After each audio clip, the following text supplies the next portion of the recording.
Hey guys, it's Nick from F150LEDs.com. Today I'm just making a quick update to our Gen 2 coaster lineup by adding our Super Duty coasters. Alright, so these coasters are still going to have the larger increased battery. They've got the solar charging on the back, which makes charging them extremely easy. You just flip them over and that's all you got to do.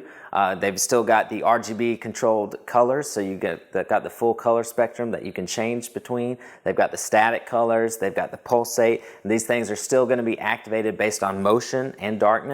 All right, so once you put them down, they're not going to light until your truck's moving. All right, so that's obviously means you don't have to touch anything, and the battery's going to last a lot longer. They're a great upgrade. All you got to do is take them out of the package, select your color, charge them a bit, and then drop them in your coasters, and you're good to go. You've upgraded your interior Super Duty experience. So you can check these out at F150LEDs.com, where you'll find all of our custom built LED lighting products built specifically for your Super Duty and F150 trucks. Thanks again, truly appreciate your support. We'll see you at F150LEDs.com soon.